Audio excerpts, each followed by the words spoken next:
Good morning friends. I hope आप सब अच्छे होंगे। आपका स्वागत है आपके अपने YouTube channel current affairs for exam में। चलिए आज दिनांक 10/6/2024 की प्रश्नावली शुरू करते हैं। हाल ही में निम्नलिखित में से किस खिलाड़ी को ICC one day player of the year 2023 का पुरस्कार मिला है? Rohit Sharma, Virat Kohli, PAT Cummins, David Warner. इसका सही जवाब है विराट कोहली। हाल ही में विराट कोहली को ICC ODI player of the year 2023 का अवार्ड मिला है। चलिए अगले प्रश्न पर आते हैं। हाला थॉमस डॉटेर निम्नलिखित में से किस देश के राष्ट्रपति हाल ही में बने हैं? Iceland, Poland, Spain, Estonia. इसका सही जवाब है आइसलैंड। हाला थॉमस डॉटेर आइसलैंड के राष्ट्रपति बन गए हैं। चलिए अगले प्रश्न पर आते हैं। प्रत्येक वर्ष विश्व प्रत्यानयन दिवस कब मनाया जाता है? 8 जून, 9 जून, 10 जून, 11 जून। इसका सही जवाब है 9 जून। विश्व प्रत्यानयन दिवस हर साल 9 जून को मनाया जाता है। विश्व प्रत्यानयन दिवस अंतर्राष्ट्रीय प्रत्यानयन फोरम और अंतर्राष्ट्रीय प्रयोगशाला प्रत्यानयन सहयोग द्वारा स्थापित एक वैश्विक पहल है। विश्व प्रत्यानयन दिवस 2024 का थीम है accreditation, empowering tomorrow and shaping the future. चलिए अगले प्रश्न पर आते हैं। क्लाउडिया शिनबाम निम्नलिखित में से किस देश के राष्ट्रपति बने हैं? मैक्सिको, पोलैंड, पुर्तगाल, एस्टोनिया।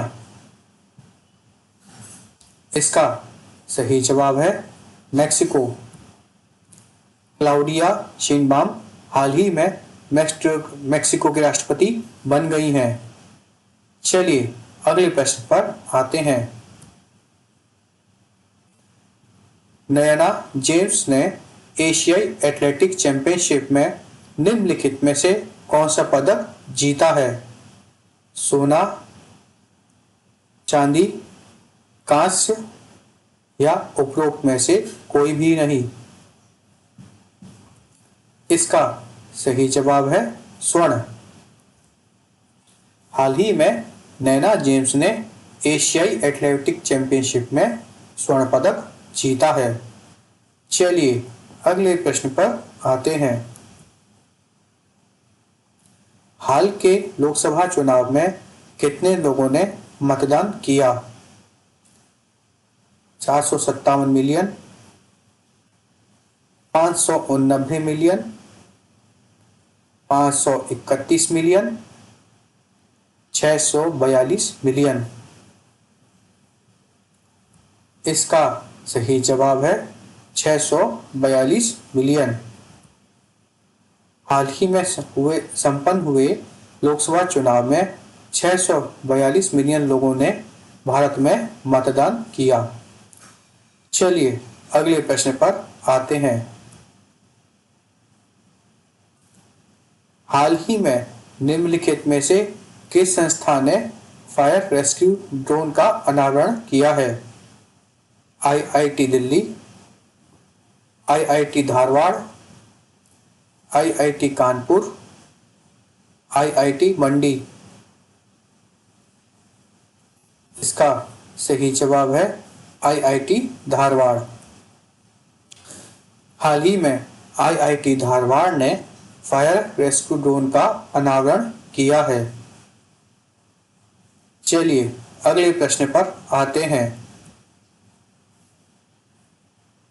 निम्नलिखित में से किस देश का अंतरिक्ष यात्री 1000 दिन बिताने वाला पहला व्यक्ति बन गया है?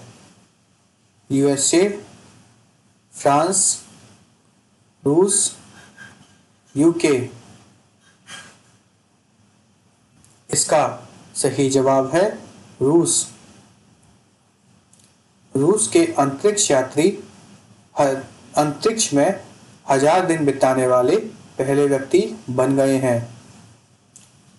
रोस्कोमोस के अंतरिक्ष यात्री ओलेग कोनोनेको, जो वर्तमान में अंतर्राष्ट्रीय अंतरिक्ष स्टेशन पर काम करते हैं, अंतरिक्ष में 1000 दिन बिताने वाले पहले व्यक्ति बन गए हैं।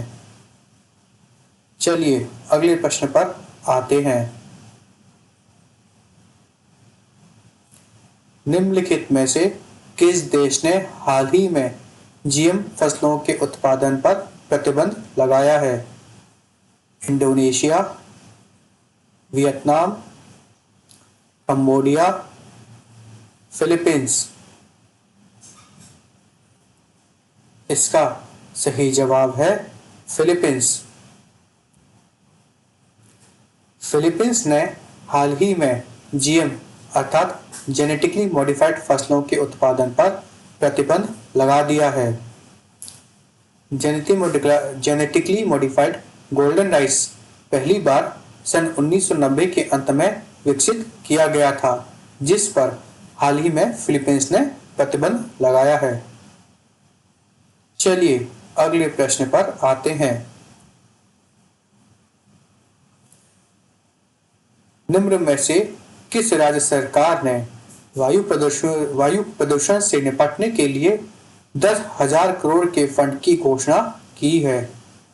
पंजाब, हरियाणा, सिक्किम, दिल्ली। इसका सही जवाब है हरियाणा। हाल ही में हरियाणा राज्य सरकार ने वायु प्रदूषण से निपटने के लिए 10,000 करोड़ के फंड की घोषणा की है। यह विश्व बैंक द्वारा वित्त पोषित किया जाएगा। फ्रेंड्स, आज का सेशन यहीं समाप्त होता है।